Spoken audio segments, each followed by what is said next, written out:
Mga kapuso, patuloy ang pagsawata ng mga otoridad sa mga pekeng produkto gaya ng sigarilyo na masama sa kalusugan. Lagpas sa 100 Pilipino at 4 na Chinese ang naaresto sa mga raid kontra sa pekeng sigarilyo sa Valenzuela at sa San Rafael, Bulacan. Balita natin ni Bea Pinlac. Libu-libong kahon ng mga pekeng sigarilyo ang bumungad sa pulisya at mga opisyal ng Bureau of Internal Revenue sa warehouse na to sa Valenzuela kagabi. Isa lang yan sa mga warehouse na sinalakay nila sa lungsod kung saan may natagpo ang mga kontrabando. Aabot sa 11 billion pesos ang tax liabilities sa mga pekeng sigarilyong kinumpiska ng mga otoridad sa isang factory sa San Rafael, Bulacan at sa 3 magkakahiwalay na warehouse dito sa Valenzuela. Ang ilan sa mga kaha may tax stamps na ginaya sa lumang disenyo at ang iba naman wala talagang nakakabit na tax stamps. Economic sabotage na maituturing ito dahil sa magnitude ng hindi pagbabayad ng buwis. Hopefully mahuli natin at maitigil ang mga ganitong kalakaran. Tinitingnan natin kung sino ba talaga ang nasa likod ng operasyon na to.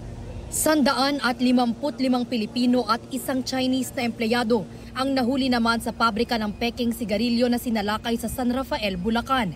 Marumi at makalat ang pagawaan ayon sa BIR. Bukod dun sa tubakong hinihitit natin ay maraming alikabok na nakikita natin dahil nasa sahig lang yan. Wala silang proper na sanitation dyan kung paano nila ginagawa yan at napakadumi ng mga facilities. Nakitaan din ng mga pekeng sigarilyo ang 3 warehouse sa Valenzuela. Walang tax stamp ang ilan habang may pekeng tax stamp ang iba pa.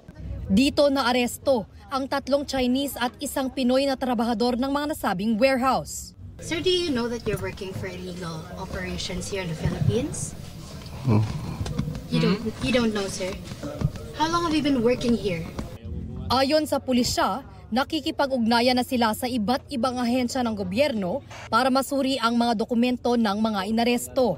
They have Philippine driver's license at inimbestigahan natin dahil may mga address sila na local din at i-verify natin ito sa LTO. We have already coordinated with the Interagency Committee Against Trafficking at magsisend tayo ng communications sa BI, mag-request tayo ng assistance para sa disposition ng mga foreigners. Patuloy na tinutugis ng pulisya ang mga nasa likod ng iligal na operasyon. May mga identified na tayo and we are already in the process of tracking them down. Tinitingnan natin kung itong mga lessees, yung mga nakapirma sa mga kontrata rito ay kung sino-sino. I-identify natin. Talamak na problema raw ang pamemeke ng mga tax stamp kaya ayon sa BIR, plano nilang maglabas ng mekanismo para malaman ng mga consumer gamit ang kanilang mobile phone kung peke o lehitimo ang mga produktong binibili nila. Bea Pinlac, nagbabalita para sa GMA Integrated News.